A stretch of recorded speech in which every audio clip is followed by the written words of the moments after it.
A conectividade permanente trouxe vantagens evidentes, permitiu acesso rápido à informação, novas formas de trabalho, redes de contacto globais e oportunidades de aprendizagem que há poucas décadas seriam impensáveis. Mas trouxe também novos desafios. O fluxo contínuo de notificações, conteúdos e estímulos criou um ambiente informacional denso, muitas vezes difícil de gerir do ponto de vista cognitivo e emocional.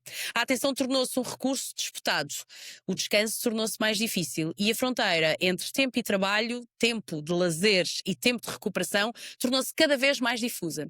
Nas últimas décadas, investigadores em psicologia, neurociência e saúde pública têm alertado para os efeitos desta hiperconectividade. Ansiedade, perturbações de sono, fadiga cognitiva, burnout e comparação social permanente são hoje fenómenos cada vez mais associados ao uso intensivo de ambientes digitais. Por isso, a saúde mental deixou de ser apenas uma questão individual, é também uma questão social, económica e política. Quando milhões de pessoas vivem num ambiente digital desenhado para captar atenção, maximizar tempo de uso e estimular respostas emocionais rápidas, a pergunta deixa de ser apenas como é que cada pessoa gera o seu tempo online? A pergunta passa a ser até que ponto os atuais modelos digitais são compatíveis com uma vida mentalmente saudável? E qual é que deve ser o papel das políticas públicas na proteção exatamente desse equilíbrio? Este podcast é gravado no Parlamento Europeu com eurodeputados portugueses de diferentes partidos, mas é desenhado e conduzido por mim. O meu nome é Ana Catarina Martins e estou aqui para fazer perguntas que ajudem, espero eu, a simplificar aquilo que tantas vezes nos parece distante e complicado. Em cada episódio a conversa divide-se em 3 momentos. Começamos com o jogo do preferia e depois aprofundamos o que já foi feito, o que está a ser feito e o que ainda falta fazer. Hoje vamos falar sobre saúde mental no contexto da hiperconectividade digital com Marta Temido, eurodeputada portuguesa eleita pelo Partido Socialista. Marta Temido foi Ministra da Saúde entre 2018 e 2022, período marcado pela gestão da pandemia de Covid-19, não sei se estão recordados, e provavelmente significativo da atenção política dada aos temas da saúde pública e saúde mental. Hoje no Parlamento Europeu acompanha dossiês relacionados com saúde pública, políticas sociais e direitos fundamentais. Áreas onde a discussão sobre o impacto do ambiente digital na saúde mental começa a ganhar espaço político. Olá, Marta. Olá, boa tarde. E, em primeiro lugar, antes de arrancarmos, muitos parabéns atrasado. Muito obrigada. Isto é só para sinalizar que eu já completei mais uma volta ao sol. Mais uma volta ao sol. Qual é o signo? Não é patinho. Não é peixe. patinho. É peixes. É peixes, pois é que eu sou aquariana. Então eu estava a tentar, o meu pai então é peixes. acabou também. Exato, Parabéns atrasados. Estamos as duas aniversariantes. Isso. Mas é verdade, eu vi que teve um bolo delicioso. Para a saúde mental também é bom termos esta... Tive um bolo que eram muito de bolos. pastéis de nata. Incrível. Porque Em Bruxelas. pareceu-nos que aqui a melhor forma de juntar amigos era dizer, pastéis de nata. Há bons pastéis de nata em Bruxelas. Também há bons pastéis de nata em Bruxelas. Sério? Há bons pastéis de nata, bons bolinhos de bacalhau. Dá para matar as saudades de casa? Dá. E acredite que nunca um pastel de bacalhau, um bolinho de bacalhau, dependendo das regiões, em Portugal me soube tão bem como um que comi uma vez em Bruxelas. Não vou dizer onde. Ok. A sério. Isto também é saúde mental, não é? Porque as nossas raízes e aquilo que nos acolhe, aquilo que nos abraça também nos faz sentir melhores na vida e connosco, inclusive. É verdade. Vamos começar com um jogo que eu preferia. Não sei se já ouviu falar. Não. Então, é um jogo que começa assim com um desafio, basicamente do estilo: preferia viver sem internet ou viver com a internet que funciona sempre, mas demora 30 segundos a abrir qualquer coisa? Não precisa responder a isto, porque é isto, mas pior, para que vamos falar sobre saúde mental. Então, preferia viver numa sociedade permanentemente ligada, onde estamos quase sempre conectados a plataformas digitais para trabalhar, comunicar e informar-nos basicamente a realidade das vidas, ou numa sociedade que estabelece limites mais claros ao tempo online para proteger o descanso e o equilíbrio mental?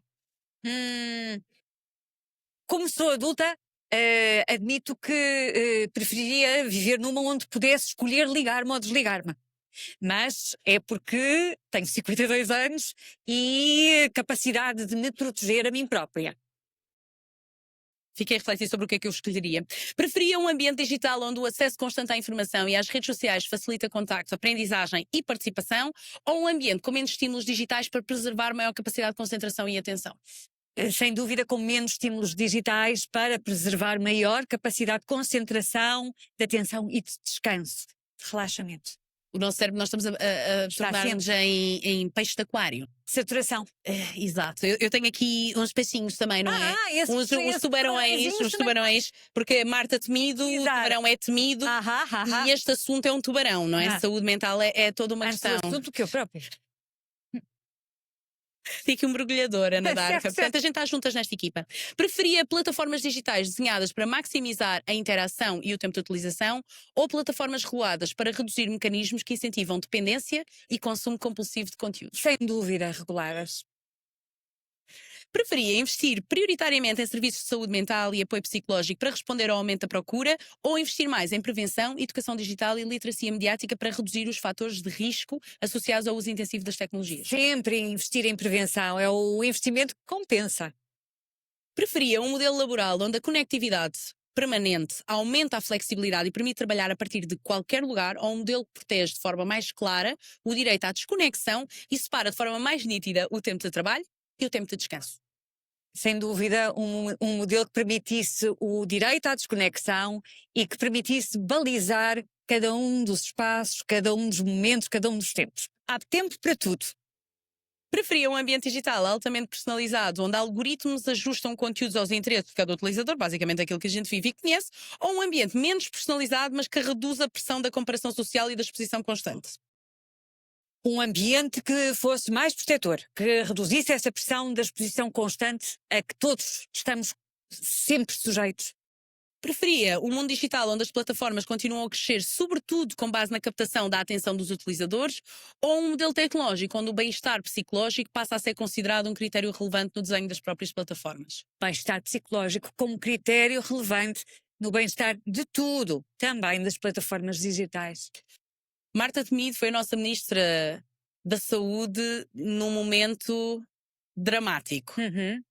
Momento esse que levou a um acelerar brutal das plataformas digitais, da sua utilização, e foi inclusive lugar de encontro, inclusive de famílias. Eu fiz jantares com telemóveis com a minha família e amigos, e foi assim que nós conseguimos de alguma forma também nos manter juntos naquele momento. Isso também fez com que as plataformas ganhassem muito mais dados e muito mais informação sobre nós, o que fez com que estes algoritmos, que tantas vezes falamos, ficassem ainda mais ricos e mais capazes de nos oferecer aquilo com o qual nós concordamos ou que discordamos muito, ou seja, aquilo que puxa mais reações da nossa parte. Daí para aqui, hoje, onde estamos, ou seja, dia 5 de março, a nossa saúde mental piorou, melhorou? Qual é a leitura do momento atual, deste contexto e desta aceleração? Penso que é evidente que depois da pandemia a nossa saúde mental sofreu, se não uma regressão, um retrocesso, pelo menos uma exposição a um conjunto de fatores que levaram a que todos hoje demos mais atenção à saúde mental. Essa é a parte positiva. A E as falar redes de saúde sociais tiveram mental, também um grande peso nisso. sim, não digo que não, mas falar de saúde mental na pandemia deixou de ser um tabu. Porque como todos estávamos sujeitos a uma enorme pressão por estarmos privados dos nossos hábitos, das nossas regularidades, dos nossos contactos que fazem parte do nosso ambiente, todos passámos a falar daquilo que sentíamos por estarmos privados disso. E, portanto, passou a ser normal falar daquilo que sentíamos. O problema é que nada na vida tem só aspectos positivos ou só aspectos negativos, e essa E na pandemia foi tudo retração, intenso, seja para o bom, seja para o sim, mas essa retração do contacto social levou a que alguns de nós depois preferissem se continuar. sentissem mais confortáveis, se habituassem do contacto humano e se tornassem ainda mais adictos daquilo que são os contactos nas redes virtuais. E isso, como tudo que é em excesso, pode ter aspectos muito perigosos.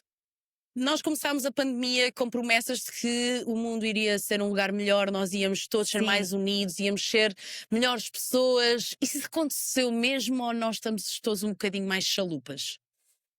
É difícil responder a isso. Todos nós que passamos por provações tendemos a dizer que se superarmos aquele momento, depois é que vai ser.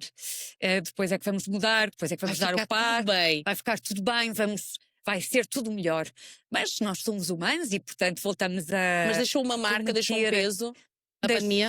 Deixou, embora felizmente esteja cada vez mais batido, como todas as experiências traumáticas, digamos assim.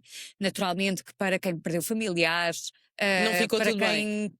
Exatamente, para quem perdeu empregos, não ficou tudo bem. As sequelas demoraram mais a passar ou permanecem. Mas genericamente acho que o tempo tudo cura, não é? Ou atenua, pelo menos. E quando não, precisamos reconhecer que profissionais de saúde são essenciais. No caso da saúde mental, psicólogos, psiquiatras. Portanto, pedir ajuda é essencial. Falávamos há pouco, aliás, eu falava do papel das redes sociais na difusão da saúde mental. Os influenciadores estão a ajudar ou não estão a ajudar? Depende, quando penso que os influenciadores também podem ter um papel Mas estão a ajudar positivo. ou não estão a ajudar? Há influenciadores que Atitude. são. A atitude é absolutamente relevante. Mesmo em relação aos influenciadores cuja designação pode não ser a mais simpática. É que eu tenho muitas vezes esta questão que é: será que aquela velha máxima, falar bem ou falar mal, Sim, o que importa é que falem? Eu tenho muitas questões em relação a este termo, mas, por exemplo, em sim. relação à saúde mental, falando com mais aprofundamento ou menos aprofundamento, se calhar é importante ainda que seja falado. Portanto, essa difusão, será que ela é útil? É que eu própria não sei exatamente o que é que penso em relação a isso. Na minha perspectiva, falar de um tema nunca é negativo. Porque há conversas. Desde que haja uma construtividade na abordagem, porque há conversas, porque não devemos ter tabus, porque devemos falar das coisas que nos preocupam, que nos dão alegria. Falar é sempre bom, partilhar, pôr em comum, independentemente de sermos mais reservados ou mais extrovertidos. Por cá para fora, acho que faz parte também do exercício de nos libertarmos de algumas angústias, de alguns sofrimentos. Mas claro que depois depende do contexto. Depende da forma mais profissional ou menos profissional como se lida com as coisas. Nós estamos a falar de saúde mental e, no É entanto, saúde. somos duas leigas, digamos assim. Uma de nós tem Especialização nessa área. Estamos a falar como duas pessoas normais. Exatamente, exatamente. Sim, aliás, eu estou a trazer estas perguntas porque eu sinto que estas perguntas são perguntas que muita gente tem, eu ia dizer guardadas na sua mente, mas não necessariamente. Às vezes esta conversa Sim. surge e já que eu tenho a oportunidade de fazer Sim. estas perguntas, eu acho que é interessante dar voz a estes assuntos. Mas em relação aos influenciadores, deveria existir então maior regulação ou não? E quando estamos a falar de saúde, nós estamos a falar de saúde pública também de alguma forma. Eu penso que tem que. A base das políticas públicas é a intervenção social do Estado, da sociedade organizada, transformada num poder, seja de um regulador, seja de uma outra autoridade, no sentido de proteger o conjunto, o coletivo. Proteger o coletivo ou melhorar a capacidade do coletivo de lidar com uma situação adversa. E, portanto, na minha perspectiva, há necessidade de regulação. Porque as coisas, quando são deixadas a correr sem qualquer regra, podem se transformar num perigo. Para um adulto saudável, equilibrado, que se sabe defender, poderá encontrar estratégias, instrumentos de autodefesa. Desliga, não liga, ignora, passa à frente. Alguém que esteja mais vulnerável pode estar mais exposto. E nós não nos podemos preocupar só com aqueles que se sabem defender. E temos que ter a percepção de que há idades, há fases das nossas vidas onde estamos mais sensíveis, não temos as mesmas armas de defesa, e é por isso que existem regras. As regras não se inventaram para tolher a liberdade de ninguém, nem para chatear ninguém, mas apenas para que nos consigamos todos proteger uns aos outros face àquilo que existe a organização. Sim, face àquilo que é a nossa vida num espaço coletivo. Muitas vezes nas redes sociais circula a ideia de que a terapia, a psicoterapia, ter um psicólogo é quase que, vou usar a palavra artigo de luxo. Ou seja, é um movimento é verdade. atual, quase tendência, traz aqui algum charme. Isso é real? Não acredito nada nisso. Penso que revela A desconhecimento. saúde mental continua a estar inacessível Para a muita gente. Continua a estar muito inacessível ainda muito estigmatizada, muito conotada com a utilização de fármacos e com ambiente hospitalar ou ambiente medicalizado, cuidados de saúde. Quando a saúde mental pode estar integrada na escola, pode estar integrada no trabalho e isso ao nível da intervenção, não é? E pode estar e deve estar a montante em tudo que é o nosso ambiente. E o nosso ambiente, lá está, deve ser protetor e não sujeito a riscos. Porque ninguém está a dizer que as interações digitais não têm uma enorme utilidade, não são fonte de satisfação, de aprendizagem, de interação. Mas substituem o toque, a proximidade ou esta desconexão. Por exemplo, eu trabalho de forma 100% remota. Uhum. Ou seja, basicamente eu posso fazer as compras online, compras de supermercado, Claro. eu trabalho com as pessoas, ou seja, já disse que o meu trabalho é 100% remoto, portanto, no dia a dia eu não tenho necessariamente de sair de casa nem estar com as pessoas. As compras podem vir ter a casa. Ou seja, eu posso basicamente quase não sair de casa. Existe um lado ótimo, que é eu saio quando eu quero, Sim. mas existe também o outro lado. Há aqui competências sociais e bem-estar, que nós somos seres sociais. Isso, eu acho que existe sobretudo bem-estar. Existem competências, porque naturalmente, se nós não treinarmos regularmente uma determinada competência, Se eu nunca sentimos falo que a com perdemos, ninguém, sentimos exato. que a perdemos. Eu saio à rua e fica Ficamos com dificuldade em reagir. Se nós não caminhamos durante muito tempo, ficamos com dificuldade em andar. Os músculos atrofiam. Ora bem, as nossas competências também atrofiam. E, portanto, é natural que se nós não tivermos oportunidade de exercitar essas nossas competências de toque, de fala direta, de olhar Ficamos direto, atrofiados. ficamos com mais dificuldades depois É em isso que voltar. está a acontecer.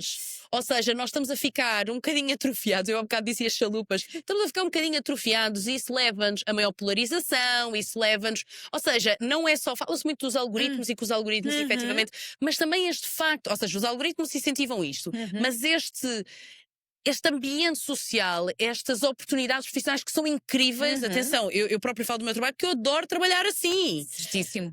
Mas isto não está a levar para um caminho. Está-nos a levar para um caminho mais democrático ou está-nos a levar para um caminho mais extremista? Eu vou dizer isto de uma forma muito simples. Quando eu era pequena e gostava muito de uma coisa e tendia a consumi-la em excesso ou a fazê-la em excesso, a minha avó dizia muitas vezes: Filha, tudo o que é demais é moléstia. Não presta. Eu sempre ouvi assim. Pronto. E no sentido de incentivar algo que popularmente é compreensível, que é não fazer sempre o mesmo. E nós só ganhamos com a diversidade. E, portanto, a minha resposta não pode ser outra. É evidente que há muitas vantagens em nós podermos fazer compras online, trabalhar online, podermos fazer o online ou o presencial consoante nos agrada mais. Creio que se prescindirmos totalmente de uma dessas dimensões, ficamos amputados. Perdemos. E é por isso que é importante estabelecer estas regras, não, uma vez mais, para limitar, mas para nos ajudar a proteger quem precisa e a autoajudar-nos a nós próprios, porque nós também muitas vezes precisamos, somos adultos, maduros, temos as nossas liberdades completas, mas precisamos de alguma ajuda para nos limitarmos. É o que é. Porque falávamos há pouco da desconexão. Nós temos direito a desconectarmos, mas como é que isso se faz quando tudo acontece no telemóvel, não é? Porque, Muito dificilmente, muito dificilmente. Penso ou seja, é uma ideia meio utópica, não é? quem nunca Ou de ouviu? altamente disciplinada. Sim, nem sei se isso é possível. É Quem possível de ter nós? notificações. Eu não tenho notificações, não tenho nenhuma notificação ativa, com exceção de a aplicação de trabalho, é um facto, mas neste momento, mas sim, ou seja, eu acho que desligando todas as notificações, nós conseguimos definir horários de entrada. É um passo. Mas eu não acho que é um seja passo. só isso. Não é só isso, é mais complexo porque. E mais, eu fico com outra questão que é: fica a responsabilidade então das pessoas? Ou seja, a pessoa é que tem de ter literacia digital para se proteger. Ou seja, basicamente cada um cuida de si. No mundo de adultos é assim que funciona. Idealmente. No mundo de adultos é assim que funciona. Que papel cabe à sociedade então e às políticas públicas? O papel de informar, como informa em relação aos outros fatores aos quais estamos expostos. Tabaco, ondas de calor, ruído, enfim, o papel da ciência, Álcool. o papel das autoridades é informarem. Dizer, bom, pode fazer mal. Pois cabe aos adultos consumir ou não consumir. Mas aqui Desde estamos que a isso falar do seja- ambiente que não é só sujeito a, ou seja, não são só os adultos que lá estão. O problema é exatamente esse. E mesmo os adultos não são todos iguais. E, portanto, é por isso que nós temos que ter a percepção de que a sociedade é composta por indivíduos diferentes, cada um com as suas necessidades, e que nós temos que definir regras que sejam suficientes para proteger aqueles que precisam de ser protegidos e não invadir a liberdade daqueles que querem conduzir a sua vida de uma outra maneira. Neste sentido, o que é que a União Europeia, mais concretamente o Parlamento, já fez? Bom, muito recentemente o Parlamento aprovou uma resolução no final do ano 2025 relativamente à proteção de menores online. Ou seja, uma resolução não tem uma força normativa, uma força legal, mas tem a capacidade de transmitir uma visão aprovada por todos os eurodeputados, porque foi votada e foi aprovada, relativamente a um determinado tema. E neste tema em concreto, um conjunto de princípios que o Parlamento entende que deveriam ser respeitados em termos de depois Mas é o quê? evoluir É um para aviso uma... aos países? É um alerta. Tipo, hello, isto É um pode ser alerta. importante. Isto pode ser importante. Ok. Nós gostaríamos de avançar para um passo a seguir, que é uma legislação sobre o tema. Mas agora ficou aviso. Mas ainda estamos Ok, na fase, ok. é um primeiro passo. E é um passo no sentido de dizer que este é um tema que talvez devesse ser abordado ao nível Malta, europeu. olhem para aqui porque isto pode ser importante. Talvez devesse ser abordado ao nível europeu, porque nós temos já iniciativas específicas, algumas nem sequer são legislativas, os telemóveis nas escolas, ou o que já se discutiu sobre isso no nosso país, e nós sabemos que é difícil. Os telemóveis... Como é que funciona, só para que as pessoas percebam como é que funciona? Por exemplo, esta medida específica, ela parte do Parlamento? Este conjunto de recomendações que agora foi emitido, que é um conjunto de princípios que o Parlamento gostava de ver refletidos e que a seguir poderá Parte do ter... Parlamento? A iniciativa é Parlamento? Não. A iniciativa desta resolução foi Parlamento, mas a proposta legislativa tem que vir da Comissão. Exato. Nós somos co-legislador e, portanto, nós depois, mediante uma proposta Mas da no Comissão... aviso, ou seja, ficando aqui só no aviso em primeiro lugar, porque o resto ainda não É do aconteceu. Parlamento. É do Parlamento. Ou seja, a iniciativa partiu do Parlamento. Exatamente. Porquê é que eu estou a fazer esta ponte? Porque o Parlamento, depois a seguir, tem de trabalhar, nomeadamente, com o Conselho da União Europeia, não é? Ou seja, existe aqui, e aí entram os nossos ministros. Entrando os nossos ministros, dos Estados-membros.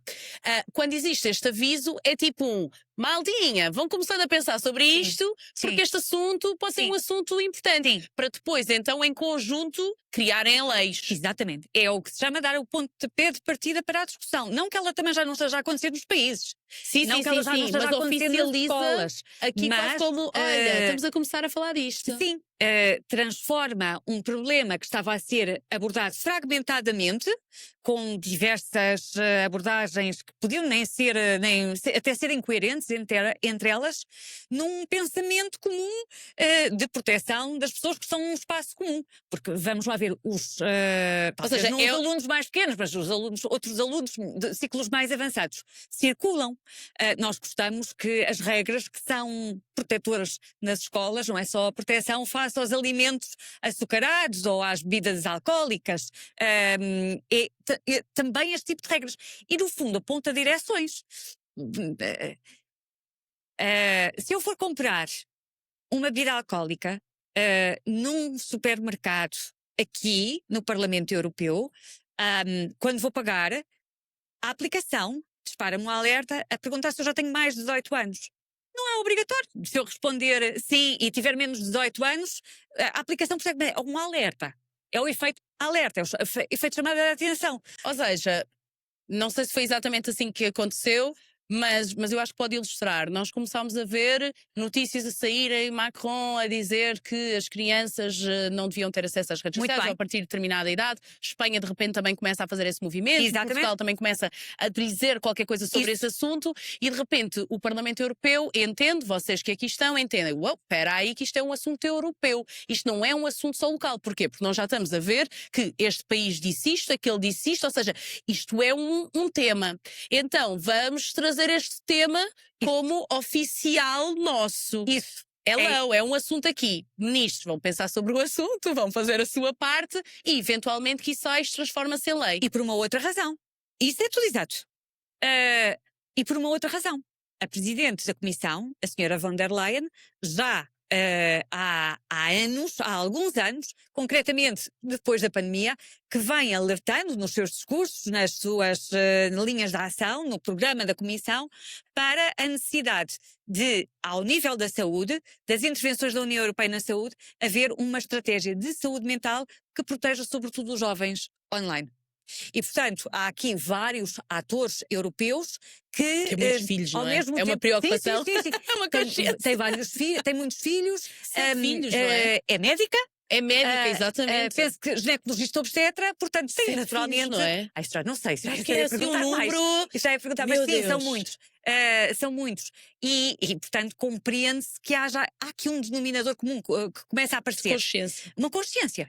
É uma consciência. É uma Até porque é algo consciência. isso recente, mesmo. mas não é algo tão recente assim. Nós já começamos a perceber os impactos, não é? Ou seja, Não, nós começamos é a algo perceber. recente, mas não tão recente assim, e sobretudo que está a ter um efeito muito rápido. O que é que nós lemos? Lemos que cada vez as crianças mais cedo estão a ter problemas de adição e estão a ter acesso a telemóveis e ao digital, com todas as oportunidades que têm. Casas de aposta, pornografia, E o até próprio coisas- scroll. As próprias coisas muito simples que estava há bocado a referir, a concentração. Nós, Peixe de aquário. O Peixe tempo de de. aquário. É que o tempo de nunca eu concentração pensei que neste este verão momento. fosse tão Não é, relevante. fosse tão oportuno. Não foi estratégico. É verdade, mas... é verdade. É verdade mesmo. Mas nós sentimos isso, não é? Dizia que não tem notificações ativas. Eu, quando preciso trabalhar, tendo pôr o telemóvel longe de mim. Ou seja, nós precisamos de criar medidas Passos? protetoras. Sim. É importante investir em literacia e em educação digital, ou seja, nas escolas, mas também em adultos, em formação, porque fala-se muito, por exemplo, no caso de formação para competências no digital. Mas esta não será uma competência também essencial, nós sabermos como é que nos protegemos do digital? E não se fala tanto disso quando se fala das competências do digital. É o reverso da medalha, na verdade. E dever-se a falar da capacidade de utilizar o digital e de interagir e de retirar as potencialidades, mas também de fazer um uso racional e sensato e que não se coloque em risco. Voltamos à palavra. Consciente do digital. Como qualquer máquina, nós não vamos utilizar um carro atirando para cima de pessoas, nós não vamos utilizar uma batedeira elétrica, pondo os dedos debaixo da batedeira. Ou cinto de segurança, não é? Quando o carro surgiu, não se usava cinto de segurança. E depois percebeu-se, olha, se calhar, um cinto de segurança, se calhar aqui também precisamos de um cinto de segurança. De airbags, não é? Que nos protejam. É isso mesmo que nós precisamos. Já começámos a falar do tema. A Comissão, claramente, já pôs o tema nas suas prioridades. O Parlamento pôs o tema nas suas prioridades. Isto vem tudo a reboque da saúde mental, porque é disso que estamos a falar. Estamos a falar de um estímulo que pode ter um efeito aditivo e que pode ser causador de ansiedade, de depressão, de perturbações no bem-estar individual, depois alargam, não é? E em relação à saúde mental em específico, com ou sem digital aqui pelo meio, a União Europeia como um todo tem este investimento como prioridade ou continua-se a tratar a saúde mental como o patinho feio? Muito é um patinho adequado. como este? Esse é ou lindo. é um patinho feio aqui da área da saúde? É um patinho que precisava de mais fundos e de mais carinho. Por muito que a situação tenha evoluído positivamente. É muito interessante. Sim, mas era péssimo. Agora está muito mal. Melhorou, mas... Melhorou. Ainda há muito caminho para fazer. Mas melhorou. Sim, mas péssimo passou para muito mal. Isso, exatamente. É importante nós... Mas temos de enaltecer o... eu estou a dizer isto a rir, mas dar os sinais de vermelho, laranja, amarelo, verde. Pronto, passámos do vermelho para o laranja. Agora temos caminho para fazer, claro. Muito E há caminho para essa fazer. vontade? Creio que sim, creio que há muito essa vontade. Nós falamos muito no meu grupo político, falamos muito da necessidade de uma estratégia integrada para a saúde mental. Porque agora também se fala muito da saúde mental dos jovens e das crianças. Mas nós não podemos esquecer que. Mas isso também não é uma forma de protetora, porque as pessoas que estão aqui são pessoas, não deixam de ser pessoas. É Certo. tipo, comigo não se passa nada. Eu falar de uma perna partida é uma coisa, agora eu Certo. falar de repente uma depressão, isso tem todo um outro Tem toda fator. uma carga. Então se calhar não vou falar. Tipo, adolescentes, claro que sim, eu estou extremamente preocupado, mas não vamos falar disto para adultos. É isso, mas era aí que eu queria Não é? chegar. Nós somos humanos. Era aí portanto, que eu isso queria também se chegar. manifesta Era aí aqui. que eu queria chegar. É que nós estamos a falar dos jovens e das crianças porque temos receio de falar de nós próprios e do impacto que isto tem sobre nós próprios. Compreendo de uma certa forma que a nossa sociedade está organizada por fatias etárias e tende a ser mais protetora daqueles que estão numa fase mais precoce ou mais tardia, porque têm menos capacidade de se autodefenderem. Bom, pode ser um preconceito. O idadismo é um preconceito, pode ser um preconceito, mas a verdade é que há um setor etário, uma faixa etária, normalmente ligada à idade ativa.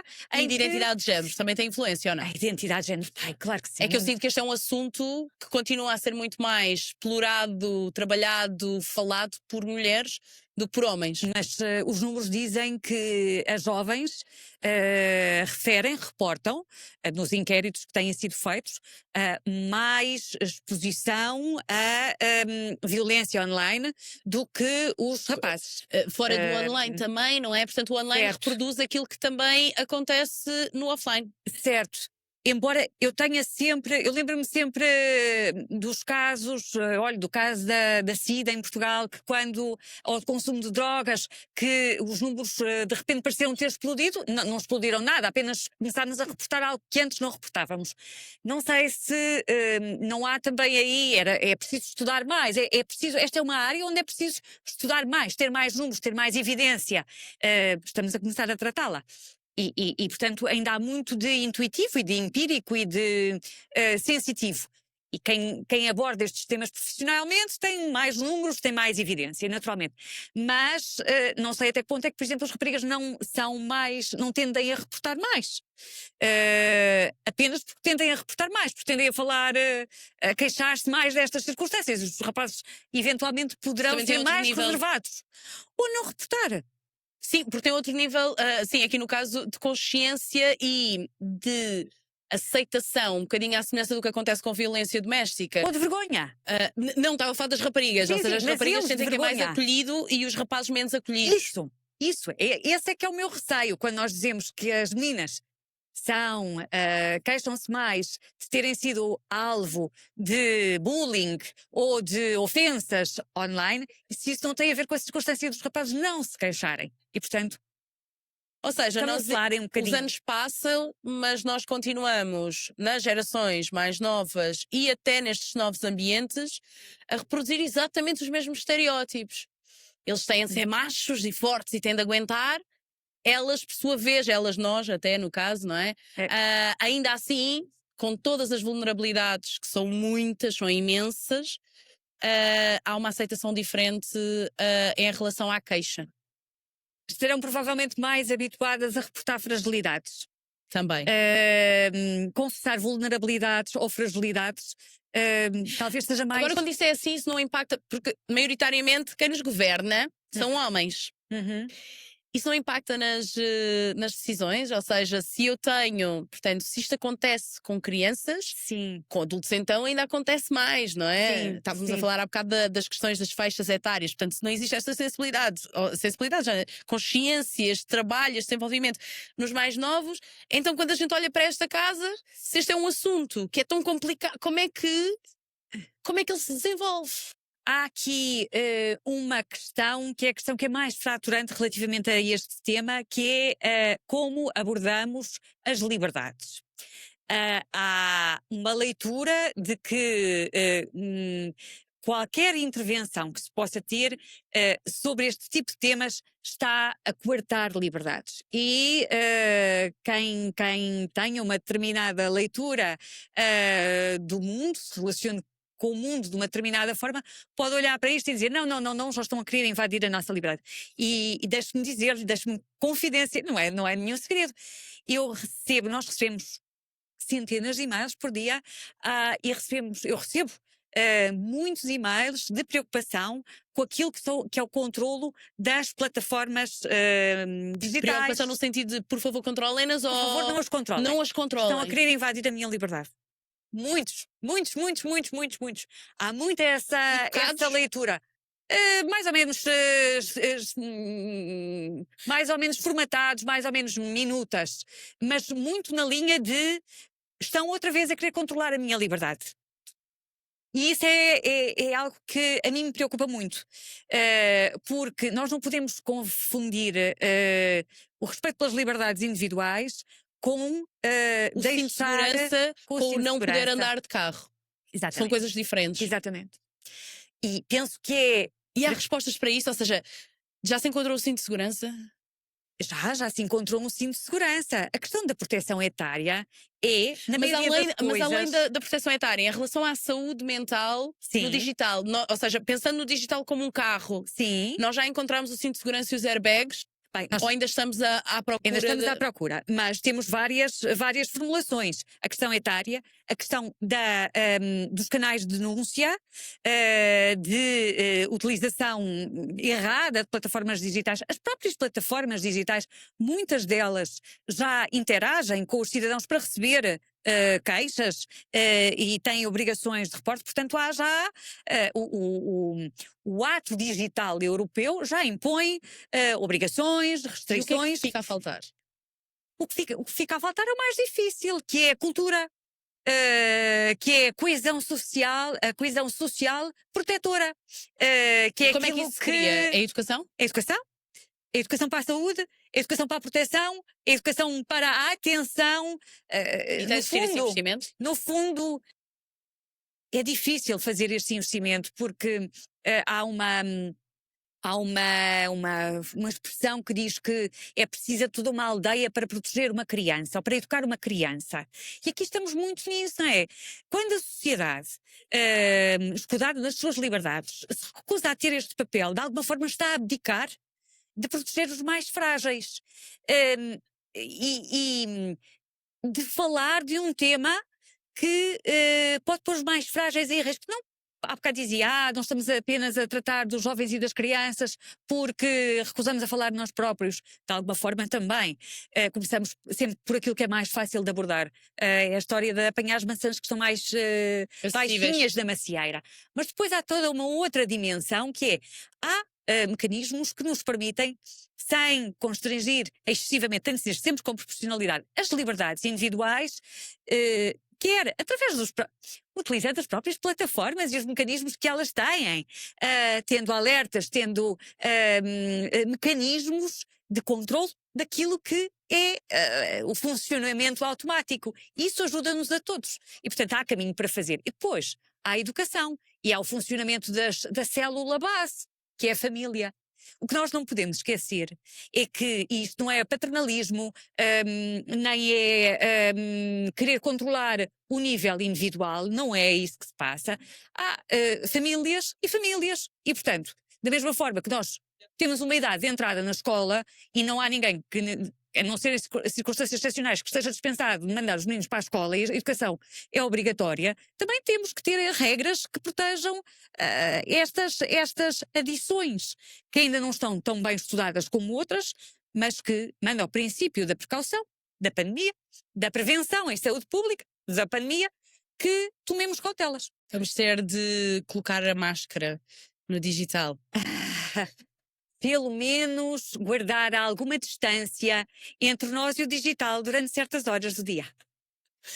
Vivemos numa sociedade cada vez mais ligada. Trabalhamos online, comunicamos online, informamos online e muitas vezes até descansamos online. A vida digital deixou de ser apenas uma ferramenta e tornou-se um ambiente onde grande parte da vida acontece. Essa transformação trouxe oportunidades extraordinárias, mas também trouxe novos desafios para a saúde mental. O aumento da ansiedade, o burnout, as perturbações do sono ou da fadiga cognitiva não pode ser assinalado apenas como um problema individual. Também levanta perguntas sobre o tipo de ambiente digital que, no fundo, nós estamos a construir. Quem desenha as plataformas que usamos todos os dias? Que incentivos económicos orientam esse design? E que responsabilidades devem ter as políticas públicas quando o impacto dessa tecnologia começa a tornar-se um tema de saúde pública? A União Europeia tem começado a olhar para estas questões, seja através da regulação das plataformas, seja através de programas de saúde mental e investigação científica. Mas a pergunta que permanece é mais profunda. Queremos um mundo digital apenas mais inovador e mais rápido, ou um mundo digital compatível com uma vida mentalmente saudável? Quero saber a tua opinião nos comentários. Quando pensamos no futuro do ambiente digital na Europa, qual é que deve ser a prioridade? Opção A, apostar sobretudo na inovação tecnológica e na liberdade de desenvolvimento das plataformas. Opção B, avançar para uma regulação mais forte que tenha mais em conta também o impacto do digital na saúde mental. Escreve A ou B, C ou D, explica o porquê. Porque a forma como organizamos o ambiente digital não é apenas uma escolha tecnológica, é também uma escolha social, económica e política. Obrigada, Marta. Muito obrigada, foi um prazer. Obrigada, equipa. E obrigada a ti que estiveste connosco até aqui.